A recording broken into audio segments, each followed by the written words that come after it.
मैं थोड़ा एंग्जाइटी का शिकार हुआ। कई कारण थे, पर उसमें दो चार लोग ऐसे थे जिन्होंने मेरा जीना मुश्किल कर दिया था उस समय।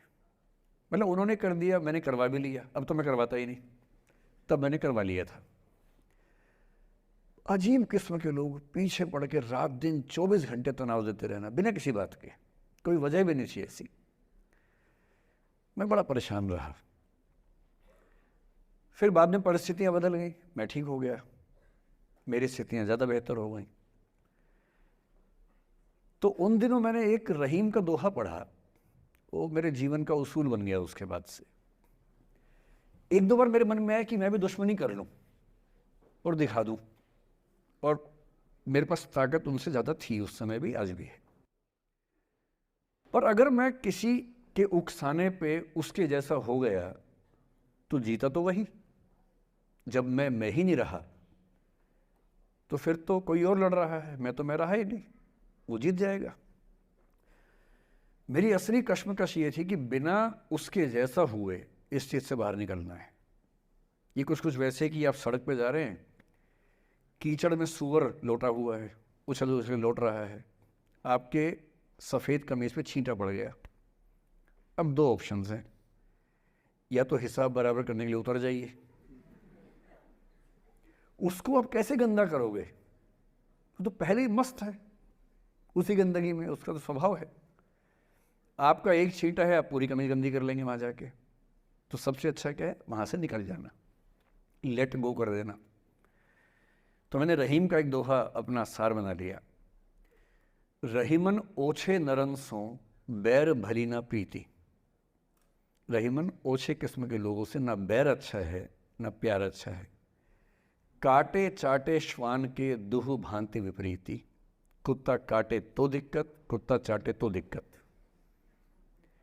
तो मेरा उसूल क्या है, इस तरह के लोगों से ना दोस्ती ना दुश्मनी, ना दिल में ग्रजेस रखने हैं कि हिसाब बराबर कर दूंगा, हरा दूंगा, रखना ही नहीं। और मेरी अब ठीक ठाक दोस्ती दोस्ती तो क्या होगी, मतलब जब हम मिलते हैं बड़े प्यार से मिलते हैं, मुझे दिक्कत है ही नहीं, नाराज़गी भी नहीं है। मुझे लगता है कि वो अपना धर्म निभा रहा था, मैं अपना निभा रहा हूँ। और अगर मैं दुश्मनी पाल लेता, अपना बीपी बढ़ाता, डायबिटीज़ करवा लेता, मैंने पाला ही नहीं, ना मैं पालता हूँ। और भी ऐसे कई इंस्टांसेस हैं जहाँ दुश्मनी करने का पूरा स्कोप था, पर मैं दुश्मनी करता नहीं, मुझे शौक ही नहीं दुश्मनी करने का। मेरा दुनिया में एक भी दुश्मन नहीं है, मतलब मैं कईयों का हूँ, मेरा एक भी नहीं है। जो मुझे अपना दुश्मन मानते हैं वो मेरे दुश्मन नहीं, मेरे लिए वो परिचित हैं, जो मित्र हो सकते थे या हो सकते हैं। फिलहाल मित्र नहीं है, लेकिन दुश्मनी नहीं है। और अगर दुश्मनी कभी हो भी जाए ना, ये ध्यान रखना है कि बाद में दोस्ती हो सकती है। बशीर बद्र ने कहा है, दुश्मनी जमकर करो लेकिन ये गुंजाइश रहे, गर कभी हम दोस्त हो जाएं तो शर्मिंदा ना हो। ये मैं ध्यान रखता हूं हमेशा। राखी मनाओ अपनों के साथ, रैपिडो हरदम आपके साथ। ध्यान रखता हूं हमेशा। मतलब कुछ बच्चे अपने आप से इतनी उम्मीद पाल लेते हैं कि फेलियर झेल नहीं पाते। आप वैसे बच्चों में हैं, जो आपने कहा ना कि मैं शुरू से बहुत अच्छी स्टूडेंट रही हूँ। ये दुर्भाग्य की बात है, ये अच्छी बात नहीं है। मैं नहीं चाहता कि बच्चे अच्छे स्टूडेंट बने। अच्छे स्टूडेंट का मतलब जो बहुत पढ़ाकू किस्म के होते हैं, सीधे स्कूल से घर, घर से स्कूल, घर में घुसते ही होमवर्क करना शुरू किया, वैसे बच्चे ज़िंदगी में बड़े परेशान रहते हैं। बच्चों को होना चाहिए छटा हुआ टाइप का, शरारती, बदमाश, मतलब काम भी करें स्कूल का, लेकिन बेसिकली आपको स्मार्ट होना है, कॉन्फिडेंट होना है। पढ़ाकू होने से ज़िंदगी बहुत अच्छी नहीं चलती है। ज़िंदगी के लिए ना व्यक्तित्व चाहिए। हुआ क्या आपके साथ, आपको बता दिया गया कि अच्छा बच्चा वो है जो पढ़ता है, होमवर्क करता है, आपने वो सब किया। तारीफ़ें आपकी इतनी हुई होंगी कि बेटा तुम तो कुछ भी कर दोगी, आपको भरोसा हो गया कि मैं कुछ भी कर दूंगी। लेकिन ऐसी ऐसी तारीफ़ें हर गांव, हर मोहल्ले में कई बच्चों की हो रही थी। जब उन सब में कंपटीशन हुआ तो कुछ सफल हुए, बहुत सफल नहीं हो पाए। तो जो सफल नहीं हो पाए उनको बहुत बेचैनी हुई। आपका सौभाग्य है कि अब तीसरी बार में सफल हो गई। कई ऐसे लोग हैं जो कभी सफल नहीं हुए ज़िंदगी में, उनको भी तो जीना है। तो मैं एक ही बात कहूँगा, अपने आप से उम्मीदें कम कर लीजिए। और ये आसान नहीं होता है। इसका तरीका ये है कि एक दो ऐसे अच्छे दोस्त जो अच्छे भी हैं, दोस्त भी हैं और बहुत उम्मीदें ना रखते हैं, ना आपको रखने देंगे अपने आप से। डायरी लिखने से लेकर कुछ अच्छे उपन्यास पढ़ना, अच्छी फिल्में देखना, जो आपको सहज होना सिखाएं, न कि महान होना सिखाएं। महानता से बड़ा कोई रोग नहीं है, इस चक्कर में नहीं पड़ना है। सामान्य होना है। असली जद्दोजहद सामान्य होने की है, महान होने की नहीं है। सहज होना है। तो अपने आप से क्या कहना, रोज़ कहना है, कोशिश पूरी करूँगी, सफलता मिल गई तो बढ़िया, नहीं तो क्यों डरे, ज़िंदगी में क्या होगा, कुछ ना होगा तो तजुर्बा होगा। जो हार जाता है ना, उसको तसल्ली देना बहुत ज़रूरी है, वरना वो जी नहीं पाएगा।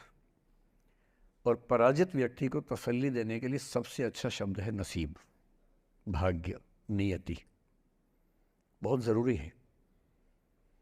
और इसलिए एक उम्र के बाद गीता का सार पढ़ना बहुत ज़रूरी है। समझना पड़ता है कि सब कुछ हमारे हाथ में नहीं होता है, सच में नहीं होता है।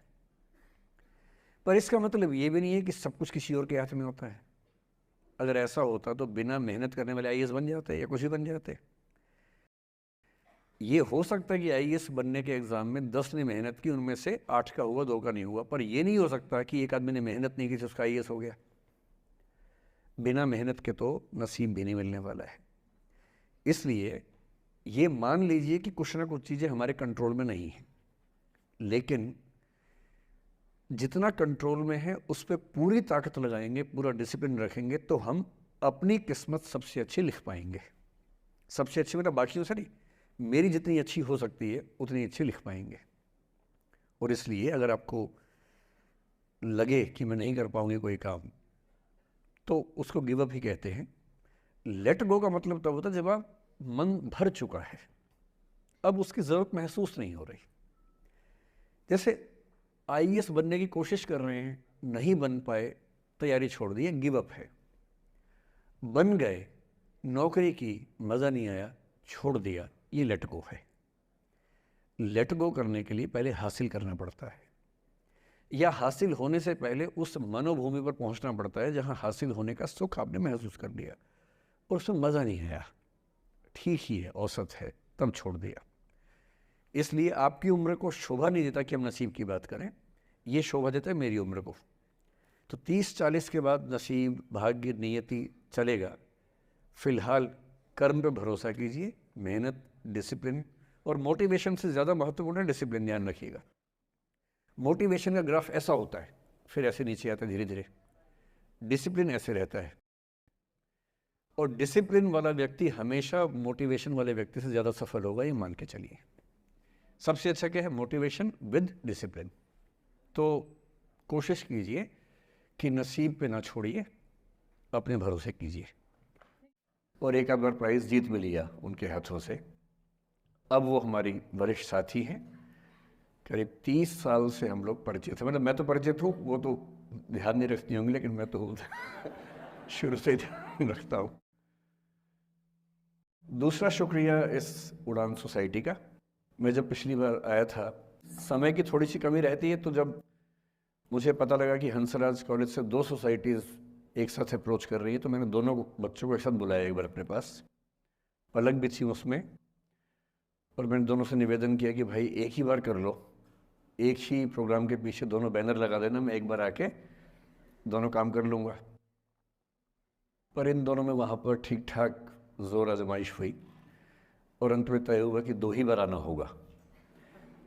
तो पिछली बार तो मैं करीब 6 महीने पहले आया था, निष्ठा सोसाइटी का गवर्नेंस पे एक सेमिनार था शायद। इनको हम सोच रहे थे कि टाल मटोल करके मैनेज कर लेंगे। हमने काफ़ी कोशिश की, हमारी टीम ने काफ़ी बहाने लगाए कि सर बिज़ी हैं, भारत के बाहर हैं, दुनिया के बाहर, खूब हमने कहा। हमें लगा कि अंत में हार के गिव अप कर देंगी या लेट गो कर देंगी, कुछ तो करेंगी। पर ये नहीं मानी। इन्होंने मुझे मैसेज किए, कभी कभी लगभग हार्श होती हुई लैंग्वेज में मैसेज किया कि सर आपने वायदा किया था, कैसे पीछे हट सकते हैं। तो फिर ये हुआ कि ठीक है, आना तो है ही। अंततः आज का दिन तय हुआ। फिर टॉपिक्स की बात हुई, तो इनका निवेदन था कि बस मोटिवेशन पे कुछ भी बोल दीजिए आप। तो मैंने कहा भाई मैं मोटिवेशनल स्पीकर नहीं हूँ, मुझे वो सब नहीं आता है, आप मुझे वो टॉपिक देंगे तो शायद मैं बात कर पाऊँगा। तो फिर इन्होंने कुछ टॉपिक्स भेजे 4-5 कि आप इनमें से कोई भी एक चुन लीजिए। मुझे उनमें से जो सबसे ठीक लगा आप लोगों की उम्र को देखते हुए वो था the art of letting go, right, the art of letting go. Letting go आपकी पीढ़ी का बड़ा प्रसिद्ध शब्द है, हमारी पीढ़ी में तो वो नहीं होता था। हम तो उस पीढ़ी के उस क्षेत्र के लोग हैं, मैं हरियाणा से हूँ, पंजाब का असर हम पे रहा है ठीक ठाक, हिंदी भाषी हम लोग रहे हैं। अंग्रेज़ी हालांकि मैं बोल लेता हूँ, कोई चिंता की बात नहीं है, लेकिन हिंदी ही मेरी आत्मा की भाषा है। तो जब मैंने सोचा कि लेटिंग गो, मैंने अपनी टीम से पूछा क्या होता है लेटिंग गो, तो हमारी टीम में कुछ यंग लोग हैं, उन्होंने बताया कि सर ये बहुत महत्वपूर्ण चीज़ है, आप लोग नहीं समझेंगे, हमारी पीढ़ी के लोग समझते हैं इस चीज़ को। लेट गो का मतलब होता है कि छोड़ो, जाने दो। तो मैंने कहा अच्छा, ये तो हमारी पीढ़ी में भी होता था, हम इसके लिए शब्द कुछ और बोलते थे, जैसे मैनू की, तैनू की, छड्डो यार, अरे मटिया दो, अरे भाड़ में जाए, अरे देखा जाएगा, अरे देख लाएंगे। तो हिंदी हो, पंजाबी हो, हरियाणवी हो, बिहार में अरे मटिया दो, तो वहाँ मटिया दो बोल देते हैं। इसलिए अंग्रेजी भाषा में एक मुहावरा आ जाने से ऐसा थोड़ा है कि भारत के लोग उसके बिना काम चला रहे थे, यहाँ भी काम चल ही रहा था लंबे समय से। तो फिर मैंने कहा ये टॉपिक ठीक है, और जिस उम्र के बच्चों को एड्रेस करना है, उस उम्र के बच्चे अक्सर इमोशनल टर्मोइल में रहते होंगे, यही उम्र है जब दिल लगता है, टूटता है, और करियर बनेगा नहीं बनेगा, फेलियर्स मिलते हैं। तो जिस उम्र में इमोशन सबसे ज़्यादा उठापटक करते हैं, उछल कूद मचाते हैं, एंग्जाइटी, डिप्रेशन, ये सब होता है, उस उम्र के बच्चों से बात करने के लिए सबसे मौजूद टॉपिक मुझे यही लगा, सबसे अच्छा टॉपिक यही लगा कि हम इसी पर बात करते हैं। मैं पहले डिस्क्लेमर्स लगा दूं, मैं मनोविज्ञान का अध्यापक नहीं हूं, मैंने साइकोलॉजिस्ट में ना एमए किया है, ना एमफिल, ना पीएचडी किया है, ना मैं मोटिवेशनल चीज़ें करने का कोई सर्टिफाइड अध्यापक हूं। मैं तो अपने जीवन के अनुभवों से, साहित्य से, दर्शन से, कानून से, पढ़ते पढ़ते जो मैंने सीखा, और बाकी उस सबसे ज़्यादा सीखा 50 साल के जीवन में, जिसमें से 25 साल का जीवन अध्यापन में और अपना उद्यम करने में खर्च हुआ। अनुभवों से बड़ा कोई गुरु नहीं होता, तो मैं अनुभवों से सीख के बातें करना पसंद करता हूँ। हालांकि हंसराज कॉलेज का खौफ इतना ज़्यादा होता है कि जब मुझे पता लगा कि मेरा टाइम फिक्स हो गया आने का, मैंने अपनी टीम से कहा कि यार लेटिंग गो भी कोई किताब है तो देखो मैं देख तो लूँ क्या होता है। तो 2 किताबें उन्होंने भेजी, बड़े भारी भरकम अंग्रेजी ऑथर्स की थी। तो मैंने 4-5 दिन पहले पढ़ना शुरू किया, 5-10 मिनट पढ़ के मुझे लगा कि उससे बात बनेगी नहीं, वो अलग ही टाइप की बातें थी, बड़ी थ्योरेटिकल सी बातें। तो मैंने कहा क्या थियरी में क्या रखा है, हम बच्चों से बच्चों की ज़ुबान में बात करेंगे, उसका मज़ा ज़्यादा है, क्यों थियरी में जाए। तो मैं जो कुछ भी अगले 1 आध घंटे में, मतलब 1 घंटा की, आधा घंटा की, 1.5 घंटा, वो मैं आपके चेहरे से अंदाज़ा लगा लूँगा। आप केवल चेहरे पे भाव ऐसे ले आइएगा कितना आप सुनना चाह रहे हैं। मैं तो अभ्यस्त हूँ, मैं 8 घंटे बिना ब्रेक के पढ़ाता हूँ जनरली, तो मैं तो अभ्यस्त हूँ सुबह से रात तक पढ़ाने के लिए। आप अपना देख लीजिए कितना आप सुनने की हालत में है, और ऐसा ना हो कि मैं अपनी स्पीच सुनने के लिए मोटिवेट करूँगा आपको, वो मैं नहीं करूँगा, है ना। उससे अच्छा, उससे बेहतर ये है कि हम बीच में छोड़ देंगे, और मैं आपकी उम्र का भी ध्यान रखूँगा। छोटे छोटे बच्चे हैं, इतना टॉर्चर ठीक नहीं है, तो ध्यान रखेंगे। पर मेरा ख्याल है कि आपको मज़ा आएगा, क्योंकि आपकी उम्र से जुड़ी बातें हैं, आपको अच्छा लगेगा।